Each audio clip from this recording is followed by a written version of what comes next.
আসসালামু আলাইকুম। কেমন আছেন সবাই? ভিডিওটি ভালো লাগলে একটি লাইক করে দেবেন আর কমেন্ট করে জানাবেন গল্পটি কেমন লাগছে। পরবর্তী পর্বগুলো পেতে অবশ্যই চ্যানেলটি সাবস্ক্রাইব করে পাশে থাকা বেল আইকনটি ক্লিক করে দিন। তবে চলুন গল্পটি শুরু করা যাক। গল্পের নাম হৃদয়ে লিখেছি তোমার নাম। লেখিকা নুসরাত জাহান বৃষ্টি। পর্ব 22। সময় আর স্রোত কারোর জন্য অপেক্ষা করে না। দেখতে দেখতে কেটে গেছে 2 সপ্তাহ। এ 2 সপ্তাহের মাঝে কেউ কেউ নিত্য নতুনভাবে প্রেমে পড়েছে তার একান্ত মানুষটার উপরে। কেউ আবার ভালোবাসার মানুষটির সাথে একই ছাদের নিচে থাকা সত্ত্বেও তার সন্নিকটে যেতে পারছে না। আবার কেউ সেই ভালোবাসাটা বারবার প্রত্যাখ্যান করে দিচ্ছে, আর সেই মানুষটাও মানুষটার প্রত্যাখ্যান সহ্য করে বেহায়ার মতো তার কাছে বারংবার ফিরে যাচ্ছে। রিহান আর পাপড়ি মুখোমুখি হয়ে দাঁড়িয়ে আছে। রিহানের চোখে মুখে বিষণ্ণতার ছাপ। বারবার দীর্ঘ নিঃশ্বাস ছেড়ে একবার রৌদ্রোজ্জ্বল নীল রঙের আকাশের দিকে তো একবার মাটির দিকে তাকায়। পাপড়ি রিহানের দিক থেকে চোখ সরিয়ে নেয়। প্রথম দেখায় রিহানকে যেমনটা দেখেছিল এখন তার থেকে কেমন নির্জীব দেখা যাচ্ছে মানুষটাকে। চোখে মুখের অবস্থা করুন। ভালোবাসা সত্যি এক ভয়ঙ্কর রোগ। এই রোগ ক্যান্সারের থেকেও ভয়ঙ্কর। একবার যে এই রোগে আক্রান্ত হয়েছে সে এই রোগ থেকে চাইলেও সরে আসতে পারে না। কিন্তু পাপড়ি পেরেছিল এই রোগ থেকে সরে আসতে। যে রোগ থেকে পাপড়ি একবার সরে আসতে পেরেছে সেই রোগে সে পুনরায় পড়তে চায় না।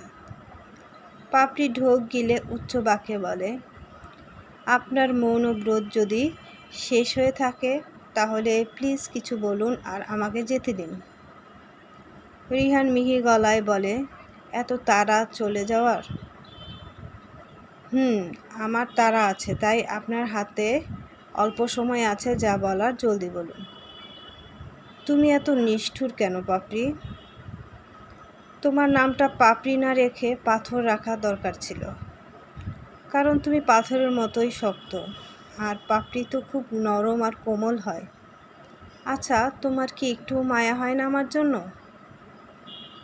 পাপড়ি কাট গলায় বলে, না, একটু মায়া হয় না আপনার জন্য। রিহান ধরা গলায় বলে, কি করলে তুমি বিশ্বাস করবে আমি তোমাকে ভালোবাসি?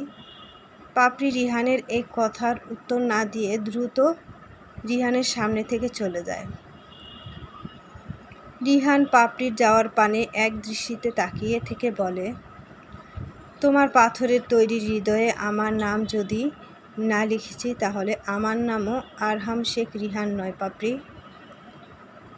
পাপড়ি ওরফে অবন্তী এলোমেলো পায়ে হেঁটে এসে রিকশায় কোনো মতে বসে। শ্বাসের গতি অস্বাভাবিকভাবে চলছে। চোখ মুখ লাল হয়ে গেছে। অবন্তী দুহাত আড়াআড়ি করে শক্ত করে আঁকড়ে ধরে নিজের বাহু। এই লোকটা কেন তার পিছু পড়ে আছে এভাবে আটার মতো? এত প্রত্যাখ্যান করে সে তারপরেও কেন পিছু ছাড়ছে না তার? আর কি করলে তার পিছু ছাড়বে এই মানুষটা? এই কঠিন হৃদয়ে যে আর কারো নাম খোদাই করা সম্ভব নয়। এখনও চোখ বন্ধ করলে চোখের সামনে ভেসে ওঠে ওই দিনের বিভীষিকাময় দৃশ্যটা, যেই দৃশ্যটা চাইলেও মস্তিষ্ক থেকে মুছে ফেলতে পারে না সে। রিকশা চালক পাপড়ির অবস্থা বুঝতে পেরে বলে, আপা, আপনার কি শরীর খারাপ লাগতেছে? পাপড়ি ক্লান্ত গলায় বলে, না, আমি একদম ঠিক আছি, আপনি একটু তাড়াতাড়ি চালান। আচ্ছা। অবন্তী হোস্টেলে এসে ব্যাগটা রেখে বেডের উপরে রেখে ছুটে চলে যায় ওয়াশরুমে। ইভা হতভম্ব হয়ে যায় অবন্তীকে এমনটা করতে দেখে। অবন্তী শাওয়ার ছেড়ে দিয়ে তার নিচে দাঁড়িয়ে হাত দিয়ে সারা মুখমণ্ডল ঘষতে শুরু করে। মনে হচ্ছে যেন মুখের চামড়া তুলে ফেলবে অবন্তী। ইভার কণ্ঠস্বর শুনে অবন্তী থামে। এই অবন্তী, কি হয়েছে তোর? অবন্তী দুর্বল গলায় বলে, কিছু হয়নি আমার ইভা। ইভা নরম গলায় বলে, তুই ঠিক আছিস অবন্তী? আমি একদম ঠিক আছি। কিন্তু ইভার যেন অবন্তীর কথাটা হজম হলো না। ইভা আস্তে করে গিয়ে নিজের বেডে বসে পড়ে। অন্যদিকে অবন্তী দেয়াল ঘেঁষে বসে হাঁটুর উপরে কপাল ঠেকিয়ে বসে রয়। শীতের মাঝে এভাবে ঠান্ডা পানি দিয়ে ভেজার কারণে সারা শরীর ঠান্ডা হয়ে গেছে। কিন্তু তারপরও শাওয়ারের নিচে ঠায় বসে রইল অবন্তী। গোধূলি বেলা পেরিয়ে গেছে। আকাশ জুড়ে নেমে এসেছে অন্ধকার। সন্ধ্যা হয়ে গেছে। গোটা শহর জুড়ে কৃত্রিম আলো আনাচে কানাচে জ্বলে উঠেছে। সন্ধ্যা হওয়ার কিছুক্ষণ পরেই জাহিন বাড়িতে চলে আসে। তার হাতে একটা নীল রঙের শপিং ব্যাগ। সদর দরজা পেরিয়ে ড্রয়িং রুমে যারাকে দেখে বলে, যারা, তোর ভাবি কোথায়? যারা চায়ের কাপে চুমুক দিয়ে বলে, ভাবি রান্নাঘরে। ওনাকে বল রুমে আসতে। যারা মাথা নাড়িয়ে বলে, ঠিক আছে, তুমি যাও, আমি বলছি। জাহিন সিঁড়ি বেয়ে উপরে নিজের ঘরে চলে যায়। যারা গুটি গুটি পায়ে রান্নাঘরে গিয়ে অয়ন্তীকে উদ্দেশ্য করে বলে, ভাবি যান, আপনার স্বামী এসেছে আর এসেই আপনার খোঁজ করছে। অয়ন্তী যারার দিকে তাকিয়ে বলে, উনি চলে এসেছেন এত তাড়াতাড়ি? যারা তপ্ত নিঃশ্বাস ছেড়ে বলে, ভাই আমার বউকে ছাড়া থাকতে পারে না, তাই তাড়াতাড়ি চলে এসেছে। আর মনে হয় তোমার জন্য কোনো গিফট এনেছে, ভাইয়ের হাতে একটা ব্যাগ দেখলাম। অয়ন্তী লজ্জা পেয়ে বলে, উফ যারা, তুমিও না? ঠিক আছে, আর লজ্জা পেতে হবে না। তুমি তাড়াতাড়ি যাও, গিয়ে দেখে আসো কেন ডেকেছে। কিন্তু দাদুর চাটা?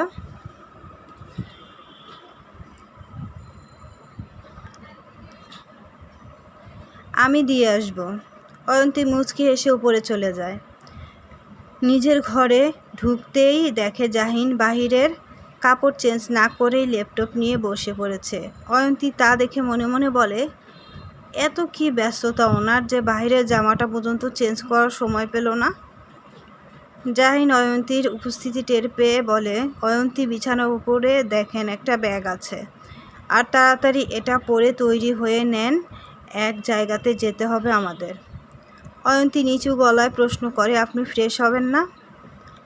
জাহিন ল্যাপটপের দিকে নজর রেখে বলে, হব, আপনি আগে তৈরি হয়ে নিন। অয়ন্তী আর কিছু না বলে চুপচাপ বেডের উপর রাখা ব্যাগটা হাতে নিয়ে ভেতরে রাখা জিনিসটা বের করতেই চোখ বড় বড় করে জোরে একটা চিৎকার দিয়ে ওঠে।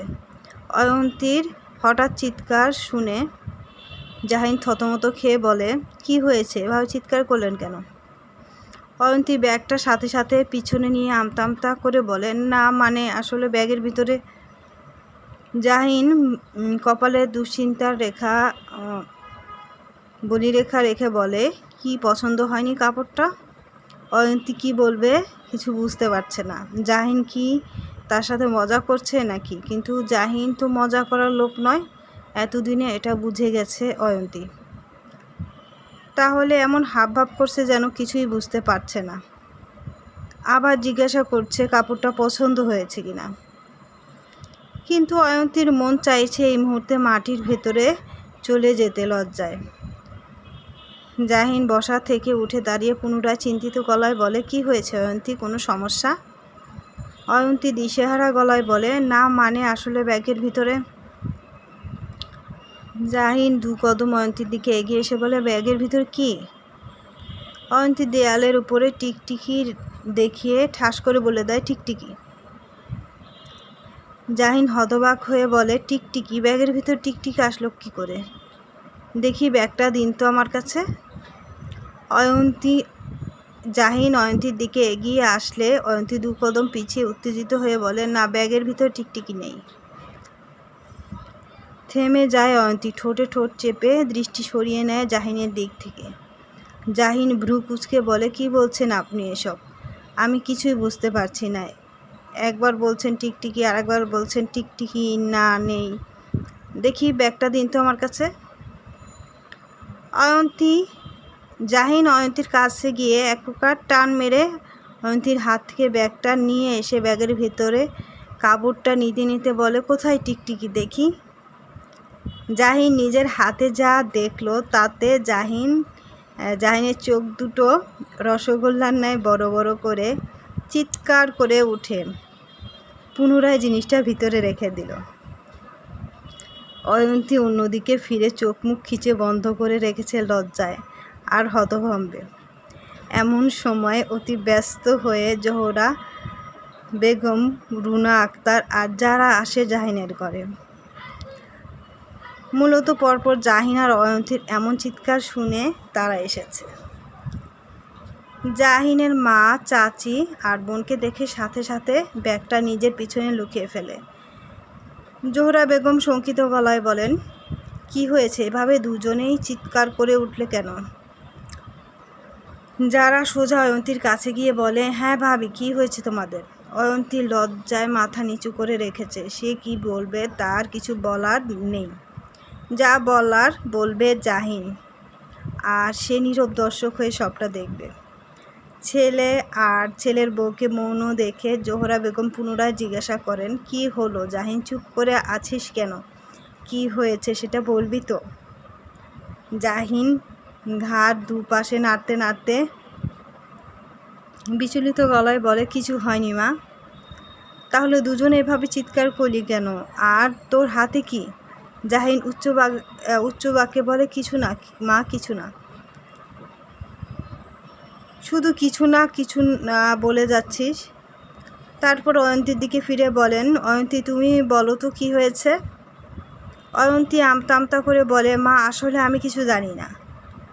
জোহরা বেগম কিছু বলতে যাবেন, সাথে সাথে রুনা আক্তার বলেন, ভাবি চলেন, কিছু হয়নি যখন শুধু শুধু এখানে দাঁড়িয়ে থেকে লাভ নেই। কিন্তু উফ ভাবি চলেন তো। এই যারা, তুইও চল।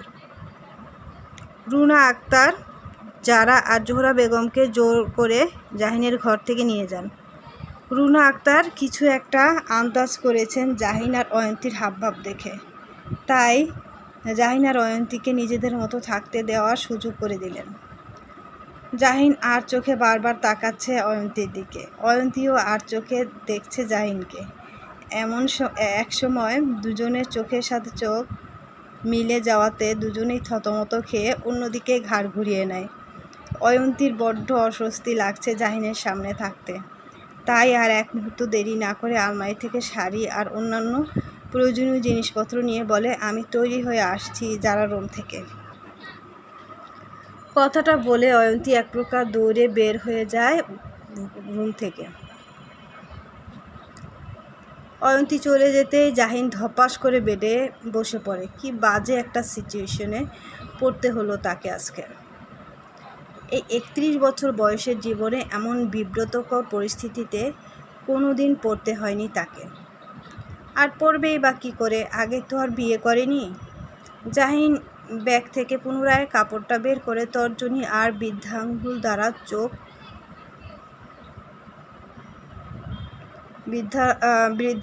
দ্বারা ধরে চোখের সামনে ধরল একটা পাতলা ফিনফিনে কালো রঙের নাইটি। জাহিন এক নজরে নাইটিটার দিকে তাকিয়ে নির্লিপ্ত ভঙ্গিতে বলল, আজ তোর জন্য অয়ন্তীর সামনে আমাকে এমন একটা বিব্রতকর পরিস্থিতিতে পড়তে হলো। মেয়েটা কি ভাবলো আমার সম্পর্কে? ইস, আচ্ছা অয়ন্তী আবার এটা ভাবছে না তো যে আমি তার জন্য এটা এনেছি? কিন্তু আমি তো শাড়ি এনেছিলাম ওনার জন্য, তাহলে এটা আসলো কোথা থেকে? জাহিনের বাড়িতে আসার আগের ঘটনা।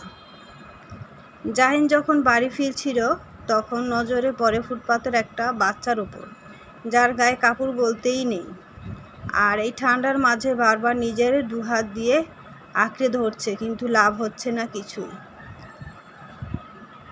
জাহিনের বড্ড মায়া লাগলো বাচ্চাটিকে দেখে। তখন জাহিন গাড়ি সাইড করে বাচ্চাটার কাছে গিয়ে বাচ্চাটাকে নিয়ে মলে ঢুকে আর মল থেকে কিছু গরমের কাপড় কিনে দেয় আর সাথে কিছু টাকাও দেয়। জাহিন বাচ্চাটাকে কাপড় কিনে দিয়ে মল থেকে বের হতে নিবে, তখনই নজর পড়ে একটা শাড়ির ওপর। আর শাড়িটা দেখার পরেই অয়ন্তীর কথাটাই মাথায় আসলো। তাই জাহিন ভাবলো অয়ন্তীর জন্য শাড়িটা নিয়ে যাবে, কিন্তু কে জানতো এমন একটা ঘটনা ঘটবে। কিন্তু মাঝখানে একবার জাহিনের সন্দেহ হয় ব্যাগটা যেমন ভারী না হওয়াতে। আর ব্যাগটা চেক করতে নিলে নেহাল ফোন করে আর ব্যাপারটা সম্পূর্ণ মাথা থেকে চলে যায় জাহিনের। জাহিন নাইটিটা হাতে নিয়ে ভুরু কোচকে তৃষ্ণা নিয়ে বিড়বিড়ি করে বলে, নিশ্চয়ই কারো ব্যাগের সাথে আমার ব্যাগটা চেঞ্জ হয়ে গেছে। অয়ন্তীকে যারা সুন্দর করে সাজিয়ে দিয়ে বলে, মাশাআল্লাহ ভাবি, তোমাকে খুব সুন্দর লাগছে। ভাইয়া তোমার দিক থেকে নজর সরাতেই পারবে না আজকে। অয়ন্তী লাজুক হাসলো আর বলল, কিন্তু এ সময় কোথায় যাবেন উনি আমাকে নিয়ে? ভাইয়া বলেনি তোমাকে কোথায় যাবে? না, ভাইয়ার বন্ধু মানে নেহাল ভাইয়ার আজকে ম্যারেজ অ্যানিভার্সারি। প্রতি বছরই আমরা যাই, কিন্তু এবার তুমি আর ভাইয়া যাবে। তোমরা যাবে না কেন? তুমি আর ভাইয়া গেলেই হবে। চলো, ভাইয়া হয়তো অপেক্ষা করছে তোমার জন্য। অয়ন্তী ঢোক গিলে নিচের ঠোঁট জিহ্বা দ্বারা ভিজিয়ে নেয়। কি করে সে জাহিনের সামনে যাবে? সে তো লজ্জায় মরেই যাবে। অয়ন্তীকে নিয়ে যারা ভাইয়ের ঘরে আসে। জাহিন সবেমাত্র কোটটা পরেছে। যারা ভাইকে উদ্দেশ্য করে বলে, ভাইয়া দেখো তো ভাবিকে কেমন লাগছে দেখতে। জাহিন বোনের গলার স্বর শুনে সামনের দিকে ফিরে তাকায়। জাহিন অয়ন্তীকে দেখে থমকে গেল। মেয়েটাকে সাজলে একদম অন্যরকম লাগে। নীল রঙের শাড়ি, চোখে গাঢ় কাজল, ঘন রেশমি চুলের গোছা বা কাঁধের উপরে এনে রেখেছে। জাহিন মুগ্ধ নয়নে অয়ন্তীর দিকে তাকিয়ে আছে, কিন্তু কিছু একটা মিসিং হওয়াতে অয়ন্তীর এই সাজটা পরিপূর্ণ লাগছে না জাহিনের কাছে। এদিকে অয়ন্তী মাথা নিচু করে রেখেছে। জাহিনের দিকে তাকাতে বড্ড অস্বস্তি ফিল হচ্ছে তার। কিন্তু তারপরও অয়ন্তী সকল জড়তা পিছনে ফেলে জাহিনের দিকে চোখ তুলে তাকায়। জাহিনের মুগ্ধ চোখ জোড়ায় আটকে যায় নিজের চোখ জোড়া। এদিকে যারা নীরব দর্শকের মতো ভাই আর ভাবির চোখাচোখি প্রেমময় খেলা দেখে গলা খাকারি দিয়ে বলে, ভাইয়া ভাবি, আমি এবার আসি। আর তোমরাও রওনা হয়ে যাও, না হলে দেরি হয়ে যাবে তোমাদের নেহাল ভাইয়ার বাড়িতে যেতে। জাহিন আর অয়ন্তী যারার কথা শুনে হকচকিয়ে ওঠে। যারা হাসতে হাসতে ঘর থেকে প্রস্থান করে। জাহিন আর অয়ন্তী ঠায় দাঁড়িয়ে রইল এক জায়গায়। অয়ন্তী নিচু গলায় বলে, যাবেন না? যাবো, কিন্তু তার আগে একটা কাজ কমপ্লিট করতে হবে। কথাটা বলেই জাহিন বেলকনির দিকে চলে যায়। অয়ন্তী ভ্রু কুঁচকে বেলকনির দিকে তাকিয়ে রইল। কিছুক্ষণ পরেই জাহিন দুটো গোলাপ ফুল নিয়ে এলো, একটা সাদা আর একটা লাল। অয়ন্তী বুঝতে পারছে না এই রাত্রিবেলা ফুল দিয়ে করবেনটা কি লোকটা। জাহিন অয়ন্তীর সামনে এসে দাঁড়ালো। অয়ন্তী প্রশ্ন করে, ফুল দিয়ে কি করবেন? জাহিন মজা করে বলে, কোনো এক নারীর রেশমি কালো চুলের ভাঁজে ফুল দুটো গুজে দেওয়ার জন্য নিয়ে আসলাম। অয়ন্তী ভ্রু কুঁচকে তাকিয়ে রইল জাহিনের পানে। কোনো এক নারী মানে কে সেই নারী যে নারীর চুলের ভাঁজে জাহিন ফুল গুজে দিতে চাইছে এই সন্ধ্যাবেলায়? জাহিন অয়ন্তীর ভাবনা বুঝতে পেরে মুচকি হেসে এগিয়ে গেল ড্রেসিং টেবিলের দিকে আর কিছু একটা খুঁজে বের করে নিয়ে অয়ন্তীর কাছে আসলো। জাহিনকে নিজের নিকটে আসতে দেখে অয়ন্তী দু কদম পিছিয়ে যায়। তা দেখে জাহিন ভরাট গলায় বলে, স্থির হয়ে দাঁড়ান। জাহিনের কথা অনুযায়ী স্থির হয়ে দাঁড়ায় অয়ন্তী। জাহিন অয়ন্তীর কাঁধের দিকে হাত বাড়াতেই অয়ন্তী মাথাটা হালকা পেছনে নিয়ে চোখ বন্ধ করে নেয়। কি করতে চাইছে জাহিন এই মুহূর্তে? ওই দিনের মতো কি আবার অয়ন্তীর ভাবনার মাঝেই টের পেল তার চুলের ভাঁজেই জাহিন আলতো করে হাতের ফুল গুজে দিচ্ছে। জাহিন ফুল দুটো গুজে দিয়ে ক্লিপ দ্বারা আটকিয়ে দিয়ে বলল, নাও পারফেক্ট। এবার সম্পূর্ণ সাজটা পরিপূর্ণ হলো। অয়ন্তী হাত দ্বারা ফুল দুটো স্পর্শ করল। জাহিন পুনরায় বলল, চলুন, দেরি হয়ে যাচ্ছে। জাহিন কথাটা বলে ওয়ালেট আর গাড়ির চাবি নিয়ে বের হয়ে পড়ল। অয়ন্তী দৌড় দিয়ে দাঁড়ালো আয়নার সামনে। আয়নার উপরে পড়া নিজের প্রতিবিম্বের দিকে তাকিয়ে রইল। সত্যি তার সাজটা পরিপূর্ণ হলো চুলের ভাঁজে ফুল দুটো গুজে দেওয়াতে। চলবে। গল্পের নাম হৃদয়ে লিখেছি তোমারই নাম। লেখিকা নুসরাত জাহান বৃষ্টি। পর্ব 23। জাহিন আর অয়ন্তী এসে পৌঁছালো আহমেদ ভিলাতে। আহমেদ ভিলার চারিদিকে লাইটিং করা। অয়ন্তী গাড়ি থেকে নেমে চারপাশটা নজর বুলিয়ে নেয়। সারা বাড়ি মানুষে গমগম করছে। জাহিন গাড়ি পার্ক করে অয়ন্তীর পাশে এসে দাঁড়িয়ে বলে, চলুন, ভেতরে চলুন। অয়ন্তী আস্তে ধীরে জাহিনের হাঁটার সাথে তালে তাল মিলিয়ে হেঁটে যাচ্ছে। কিন্তু সামনের দিক থেকে দৌড়ে একটা ছেলে আসছে তাদের দিকে। জাহিন ভ্রু কুঁচকে সেটা দেখে সাথে সাথে নিজের শক্ত ডান হাতটা অয়ন্তীর কাঁধে চেপে ধরে নিজের বাহুডোরে নিয়ে আসে। আকস্মিক এমনটা হওয়াতে অয়ন্তী হতবাক হয়ে যায়। জাহিনের দিকে চোখ বড় বড় করে তাকিয়ে আছে। বোঝার চেষ্টা করছে লোকটার হলোটা কি। হঠাৎ করে জাহিন অয়ন্তীর অবাক করা চাউনি দেখে সাথে সাথে অয়ন্তীকে ছেড়ে দিয়ে গলা খাকারি দিয়ে চারপাশটায় নজর বুলিয়ে বলে, সরি এভাবে টান দেওয়ার জন্য। আসলে একটা ছেলে আপনার পাশ দিয়ে দৌড়ে যাচ্ছিল। যদি টান না দিতাম আপনাকে, তাহলে হয়তো কাঁধে ব্যথা পেতেন। অয়ন্তী মৃদু হাসল জাহিনের কথা শুনে। জাহিন এত চিন্তা করে তার জন্য, ভাবা যায়। অয়ন্তীর হাসি দেখে জাহিন নির্বিকার ভঙ্গিতে বলেন,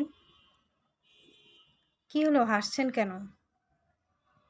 এমনি চলুন, আপনার বন্ধু হয়তো আমাদের জন্য অপেক্ষা করছে। অয়ন্তী সামনের দিকে হাঁটা ধরল। জাহিন মুখ দিয়ে চ বর্গীয় শব্দ উচ্চারণ করে নাক ফুলিয়ে বিরস গলায়, স্টুপিড বয় বলেই হাঁটা ধরল সামনের দিকে। অয়ন্তী আর জাহিন ভেতরে ঢুকতেই নেহাল তাদের দূর থেকে দেখে দৌড়ে এসে জাহিনকে জাপটে জড়িয়ে ধরল। এভাবে জড়িয়ে ধরার জন্য জাহিন নিজের টাল সামলাতে না পেরে 2 কদম পিছিয়ে যায়। নেহাল জাহিনকে ছেড়ে দিয়ে বলে, এতক্ষণ লাগলো আসতে তোর? কি এমন রাজকাজ করছিলি তুই যে এত দেরি হলো? ও হ্যাঁ, আমি তো ভুলেই গিয়েছিলাম, আপনি তো আবার নেতা সাহেব। নেতাগিরি করতে করতে আপনার দিন যায়, যদিও বা তুই রাজনীতির রটাও জানিস না। আমি যদি রাজনীতি করতাম তাহলে দেখিয়ে দিতাম আমি কি কি করতে পারি। জাহিন নীরবে বন্ধুর সমস্ত কথা শুনে যাচ্ছে, আর নেহাল কথা বলেই যাচ্ছে, থামার নামই নেই। জাহিনের পাশে দাঁড়িয়ে থাকা অয়ন্তী হা হয়ে তাকিয়ে আছে নেহালের দিকে। একটা লোক এত কথা বলে কিভাবে? বোঝাই যাচ্ছে এই লোক পুরা বাচালের বাচাল। জাহিনের পুরো উল্টো নেহাল। এই লোকের সাথে কি করে জাহিনের মতো গোমরা মুখর বন্ধুত্ব হলো, এটা এখন অয়ন্তীর ভাবনা। অবশেষে নেহালের বকবকানি বন্ধ হলো। জাহিন মজা করে বলে, বকবক করে তো নিজেকে নেহাল থেকে বেহাল বানিয়ে ফেলবি। এবার থাম ভাই, আমি না হয় তোর বকবকানিতে অবস্থা,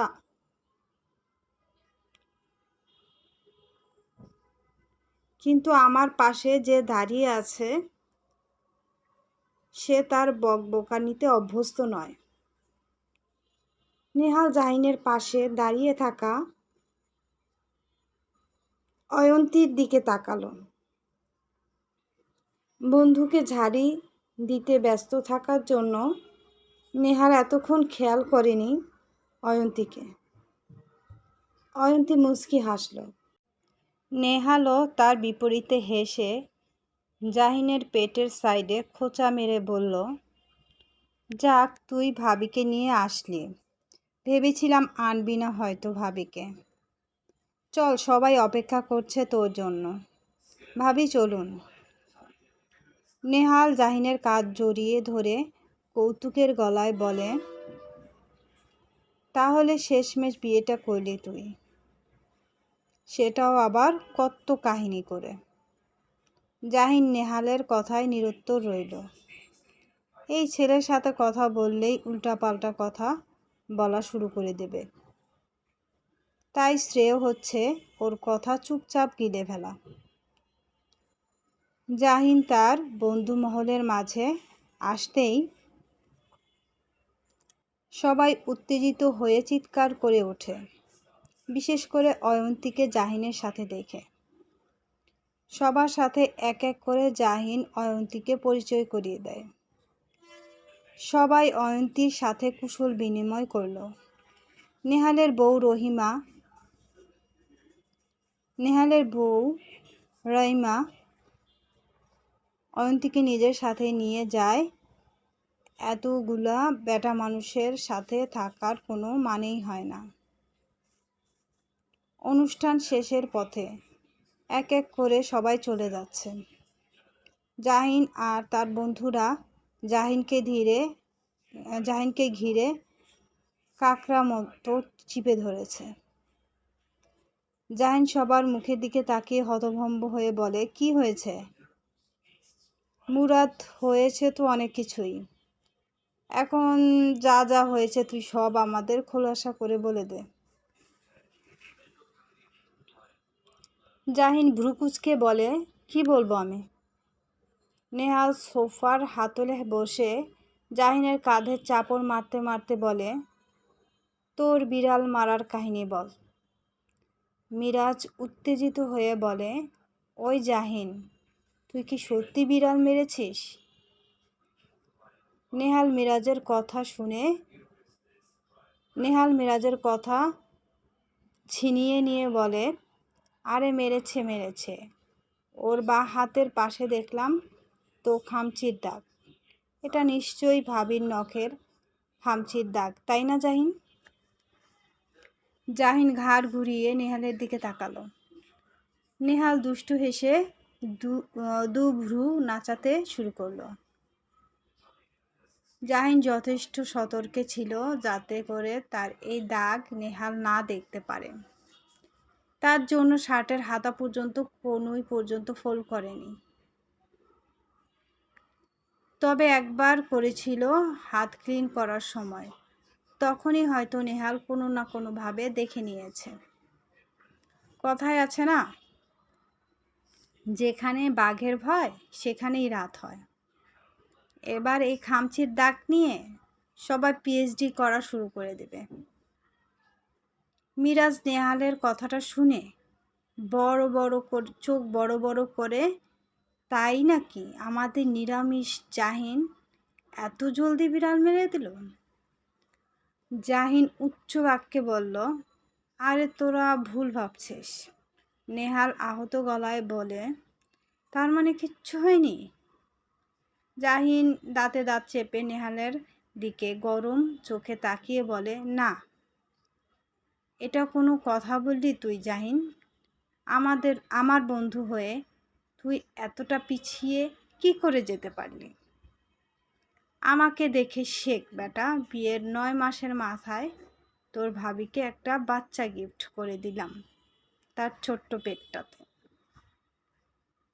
জাহিন তপ্ত নিঃশ্বাস ছেড়ে বলে, এই 9টা মাস কিন্তু অনেকটা সময়, তাই বেশি ভাবনিস না। তা ঠিক, কিন্তু দেখ, আমাদের বন্ধু মহলে কে এমন বীরপুরুষ যে 9 মাসের মাথায় এমন একটা বীরত্বের কাজ করতে পেরেছে? সুমন কণ্ঠে ক্রোধ এনে বলে, এই নিহাল, তুই কিন্তু আমাদের পুরুষত্বের উপরে আঘাত করছিস। নিজেদের মাঝেই দ্বন্দ্বে জড়িয়ে পড়ল নেহাল আর সুমন। জাহিন দীর্ঘ নিঃশ্বাস ছেড়ে বন্ধুদের ঝগড়া করা দেখছে, প্রত্যেকবারের মতোই এটা হয়ে আসছে বিগত 7 বছর ধরে। এর মাঝে জাহিনের ফোন আসলো। নুহাস কল করেছে। জাহিন এই হট্টগোলের মাঝে না থেকে ফোন পিক করে দূরে গিয়ে কথা বলতে শুরু করলো নুহাসের সাথে। বল নুহাস ভাই, রিহানকে ফিরিয়ে আনা দরকার বাড়িতে, না হলে ছেলেটা ডিপ্রেশনে চলে যেতে পারে। জাহিন চিন্তিত হয়ে বলে, ডিপ্রেশনে চলে যাবে মানে? একটা মেয়ের সাথে সম্পর্কে জড়াতে চাইছে ও, কিন্তু মেয়েটা বারবার প্রত্যাখ্যান করে দিচ্ছে ওকে। আর ও বেহায়ার মতো মেয়েটার কাছে। তাই আমার মনে হয় বাড়ির সকলের সাথে ওর এখন থাকা দরকার। ঠিক আছে, আগামীকাল ওর কাছে যাব আমি। মেয়েটাকে খোঁজ নিয়েছিস? এখনো নেওয়া হয়নি। ঠিক আছে, ওদেরকে খোঁজ নিতে বল মেয়েটার বিষয়ে। আচ্ছা, তোমরা আসবা কখন? একটু পরেই চলে আসব। আচ্ছা, তাহলে সাবধানে আসো। জাহিন নুহাসের সাথে কথা বলে নেহালদের কাছে আসে। পরিবেশ এত শান্ত দেখে জাহিন সোফায় বসতে বসতে সন্দিহান গলায় বলে, কি হলো তোদের? কথা বলার ঝড় থেমে গেল কেন হঠাৎ করে? নেহাল মেকি হেসে সেন্টার টেবিলের উপর রাখা শরবতের গ্লাসটা জাহিনের দিকে এগিয়ে দিয়ে বলে, পরিবেশ ঠান্ডা হয়ে গেছে, এবার তুইও একটু ঠান্ডা শরবত খেয়ে চাঙ্গা হয়ে যা। জাহিন ভ্রু কুঁচকে বলে, এই শীতের মাঝে আবার ঠান্ডা শরবত কেন? নেহাল আমতা আমতা করে বলে, এমনি। এত কথা না বলে খা। কথাটা বলে অন্য বন্ধুদের বলে, এই তোরাও খা তোদের ভাবির হাতের স্পেশাল শীতকালের ঠান্ডা শরবত। কথাটা বলে আর চোখে জাহিনের দিকে তাকালো। জাহিন কিছুক্ষণ শরবতের গ্লাসটার দিকে তাকিয়ে রইল। কিছু তো একটা ঘাপলা আছে এর মাঝে, সকলের হাবভাব দেখে যা বোঝা যাচ্ছে। জাহিন গলা খাকারি দিয়ে বলে, গ্লাসটা চেঞ্জ করে দে। নেহাল আগে থেকে অবগত ছিল এটাই হবে, তাই আবেগী হয়ে কাঁদো কাঁদো গলায় বলে, জাহিন দোস্ত, তুই কি আমাকে সন্দেহ করছিস? জাহিন অবলীলায় বলে, তোকে সন্দেহ করার মতো অনেক রিজন আছে। অতীতে যা যা করে এসেছিস, এরপর তোকে বিশ্বাস করতে আমার ভয় হয়। নেহাল আহত গলায় বলে, ঠিক আছে, তুই যখন আমাকে এতই সন্দেহ করছিস, তাহলে তুই আমার গ্লাসটা নে। জাহিন নেহালের গ্লাসটা নিয়েও বসে রইল। নেহাল অধৈর্য গলায় বলে, কি হলো, এখন খাচ্ছিস না কেন? জাহিন তপ্ত নিঃশ্বাস ছেড়ে শরবতটা পান করতে শুরু করে। এদিকে নেহাল ঠোঁটের কোণে বাঁকা হাসি রেখে একবার মিরাজের দিকে তো আরেকবার মুরাদের দিকে তাকায়। নেহাল মনে মনে বলল, বন্ধু তুমি যদি চলো ডালে ডালে তো আমি চলি পাতায় পাতায়। তোমার বাসর যদি আমি আজকে না করিয়েছি তাহলে আমার নামও নেহাল নয়। কিছুক্ষণ আগের ঘটনা। জাহিন উঠে চলে যেতেই নেহাল বলে, আচ্ছা থাম, এসব কথা বাদ দে, এবার অন্য কথায় আসি। কি কথা? দেখ, জাহিনের বন্ধু হিসেবে তো আমাদের একটা দায়িত্ব কর্তব্য আছে নাকি? মুরাদ আগ্রহ নিয়ে বলল, তা কি সেই দায়িত্ব কর্তব্যটা, শুনি একটু। শোন, আমি জানি এই ব্যাটার এই জীবনে বাসর টাসর হবে না। মিরাজ মজার স্বরে বলে, কেন, জাহিনের কি কোনো সমস্যা আছে নাকি? তাহলে চল কলিকাতা হারবালে নিয়ে যাই ওকে, এক প্যাক খেলেই সব সমস্যা সমাধান হয়ে যাবে ব্যাটার। কলিকাতা হারবাল মানেই জাদুর খেলা। মুরাদ মিরাজকে খোঁচা মেরে বলল, তুই কি তোর দুর্বল যন্ত্রপাতি সবল বানিয়েছিস নাকি কলিকাতা হারবালের ওষুধ সেবন করে, যে কলিকাতা হারবালকে এক্কেবারে জাদুর খেলা বলছিস? বলেই হাসতে লাগলো মুরাদ। মিরাজ রেগে ফায়ার হয়ে বলে, তুই রুমে চল, তোকে দেখিয়ে দে আমার যন্ত্রপাতি কতটা সবল। মুরাদ নাক মুখ কুঁচকে বলে, ইয়াক, তুই কি আমাকে গে মনে করিস নাকি যে তোর সাথে আমি রুমে যাব? নেহাল দুটোকে ঝাড়ি মেরে বলে, আরে রাখবি তোদের কলিকাতা হারবাল। আমার কাছে কলিকাতা হারবালের ওষুধের থেকেও এমন একটা জিনিস আছে যেটা খেলে আমাদের লুমান্টিক জাহিনে পরিণত হবে। সেটা কি? নেহাল ফ্রিজ থেকে একটা ছোট্ট মদের বোতল এনে বলে, এই সেই জিনিস, যে জিনিস খেলে জাহিন বাবাজি টাল মাতাল হয়ে যাবে। মিরাজ ঠোঁট টিপে হেসে বলে, ভাই, এই জিনিস জাহিন একবার খেয়েছিল, তাও আবার জোর করে ওকে খাইয়েছিলাম, মনে আছে? তারপরে ওর যন্ত্রণা যা সহ্য করেছি সারা জীবন মনে থাকবে আমার। তাই তো বলছি, এবার একটু আমাদের ভাবিসাব সহ্য করুক ওর যন্ত্রণা। বলেই সবাই বাঁকা হাসল। জাহিন বেশি অর্ধেকটা খেয়েছে শরবত। সবাই জাহিনের দিকে আগ্রহের সহিত তাকিয়ে আছে। জাহিনের চোখ ঝাপসা হয়ে আসছে, কেমন যেন ঘোলাটে লাগছে সবকিছু। জাহিন চোখ বন্ধ করে মাথা নাড়িয়ে আবারও চোখ খুলে ধীর গলায় বলল, কি হয়েছে সবার, এভাবে তাকিয়ে আছিস কেন? মিরাজ বলল, ভাই তোর কি মাথা ধরেছে? অল্প একটু। কিন্তু কেন বল তো? নেহাল হাসতে হাসতে বলে, কারণ আপনার শরবতে একটুখানি না অনেকখানি মদ মিশিয়ে দিয়েছি। জাহিন কপাল তর্জনী আর বৃদ্ধাঙ্গুল চেপে ধরে হতবাক হয়ে বলে, মানেটা একটু পরেই টের পাবা।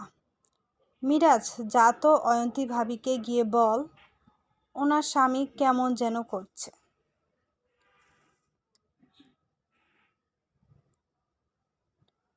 জাহিন দুর্বল গলায় বলে, মিরাজ যাবি না তুই, আমার কসম লাগে। নেহাল ধমক স্বরে বলে, রাখ তোর কসম, মিরাজ তুই যা। জাহিন রেগে বলল, মিরাজ না করছি কিন্তু আমি। মিরাজ জাহিনের কথায় পাত্তা না দিয়ে চলে গেল।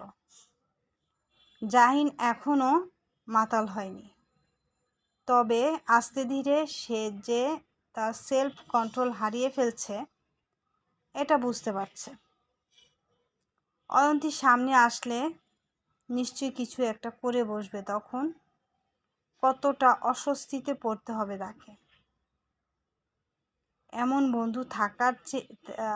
বন্ধু থাকার যে না থাকা ভালো। অয়ন্তী হতভম্ব হয়ে জাহিনের কাছে আসলো। অয়ন্তীর পেছন পেছন রাইমাও এসেছে। অয়ন্তী মাতাল জাহিনের কাছে এসে কিছু ঝুঁকে চিন্তিত গলায় বলে, কি হয়েছে আপনার? জাহিন চোখ মেলে তাকালো অয়ন্তীর দিকে। জাহিনের গভীর নেশাতুর চোখের চাউনি দেখে অয়ন্তীর সর্বাঙ্গ কেঁপে উঠল। শুকনো ঢোক গিলে অয়ন্তী নিজেকে সামলে বলল, আপনি ঠিক আছেন? এর মাঝে নেহাল বলে উঠল, ভাবি ও ঠিক নেই, ওর রেস্টের প্রয়োজন। অয়ন্তী সোজা হয়ে নেহালের দিকে তাকিয়ে ভ্রু কুঁচকে বলল, কেন, ওনার কি হয়েছে? নেহাল লজ্জা পাওয়ার ভাব ধরে বলল, আসলে ভাবি কিভাবে যে বলি, আসলে জাহিন ভুলে একটু লাল পানীয় মানে মদ খেয়ে ফেলেছে। আর এই বেডা মদ খেলে হুঁশ জ্ঞান থাকে না। তাই বলছিলাম ওকে নিয়ে যদি আপনি রুমে যান, বাবা মা যদি দেখে ওর এই বেহাল অবস্থা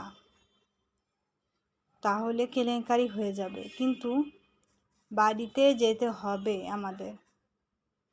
নেহাল অধৈর্য গলায় বলে, না ভাবি, এই মুহূর্তে এই বাড়ি থেকে বের হতে পারবেন না। যদি কোনো সাংবাদিক দেখে নেয় জাহিন মাতাল, তাহলে ব্রেকিং নিউজ হয়ে যাবে। আর সামনে আসছে নির্বাচন, যদি এটা জানাজানি হয়ে যায় তখন কি হবে বলুন তো?